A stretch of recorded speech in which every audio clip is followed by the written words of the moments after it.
right, today we're diving into a blockchain that has one mission, and one mission only: making global payments fast, secure, and most importantly, predictable. We're talking about Stable, a layer 1 network that's designed from the ground up for stablecoins. So let's break down how it's trying to solve one of the biggest headaches in crypto. Okay, just think about this for a second. What if you were running a business and the fee for every single payment you made changed every single minute? One moment it's a few pennies, the next it's a few bucks. How on earth would you budget for that? Well, for a whole lot of businesses and users on many blockchains today, that's not some crazy hypothetical. It is their day-to-day reality. And the problem has a name: volatile gas fees.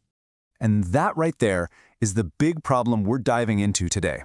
These completely unpredictable costs that are frankly holding back crypto from being used for everyday business payments on a massive scale. So take a look at this. It really lays it all out, right? On one side, you've got the current chaos for so many people: unpredictable costs, complex budgeting, just a total headache. And on the other side, you have what every business on planet Earth actually wants: stable, low fees, and predictable transactions. That gap is exactly what Stable is trying to fix. So you see that gap? How do you possibly bridge it? Well, the idea is you build a blockchain from the ground up that's just built for stability. And here it is in a nutshell. Stable is a layer 1 blockchain. Its whole reason for being is to be the go-to infrastructure for global payments and settlements that use stablecoins, aiming to get rid of that fee chaos once and for all. And you know, this isn't some side project. It's got some serious muscle behind it. We're talking big names like Bitfinex, HackVC, and yeah, Tether. That tells you a lot about the industry's confidence in this mission. Okay, so we've got the what and the why. But let's get into the good stuff: the how. How does the technology actually make these predictable fees a reality? It really comes down to three main things. First up, for consensus, it uses something called Stable BFT for fast and secure transactions. Second, and listen, this is the big one, gas fees are paid in a stablecoin, USDT. And third, it's fully EVM compatible, which makes it super easy for existing apps to just pack up and move over. And I gotta say it again because this is the whole shebang right here. The fact that gas is paid in USDT, that just completely rips out the cost volatility we were talking about. For businesses, that is everything. And don't think this is just for a few transactions here and there. Nope, this thing is being built to scale, and scale big.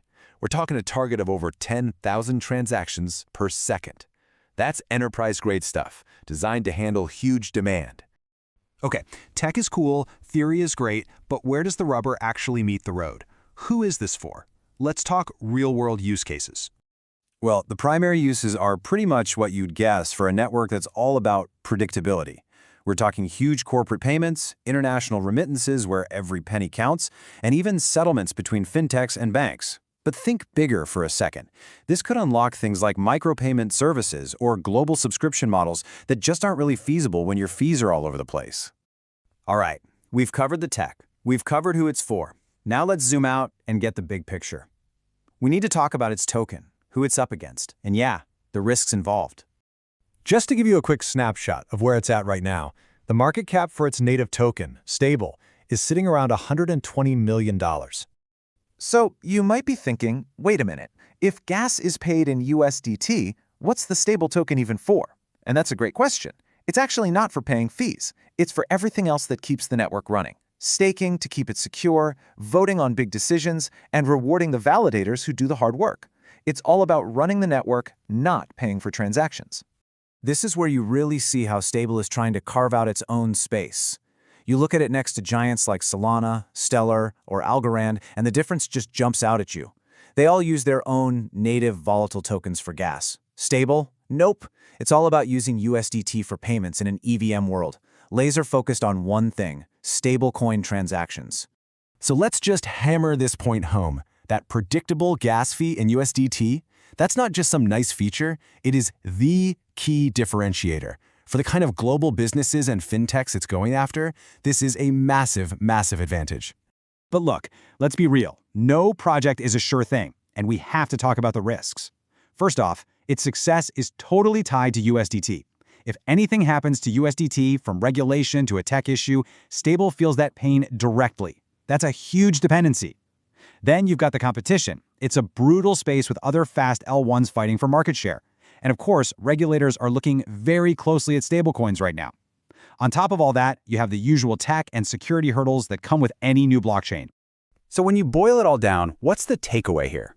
Stable is like a precision tool. It's not trying to be everything to everyone. It's built to do one job and do it incredibly well. Be the go-to railroad for fast, cheap, and most importantly, predictable global payments with stablecoins. And that leaves us with a really big question, doesn't it? As we all move toward a more digital financial world, are these specialized networks, the ones that value predictability above all else, going to become the fundamental invisible plumbing that powers it all? It's going to be fascinating to watch.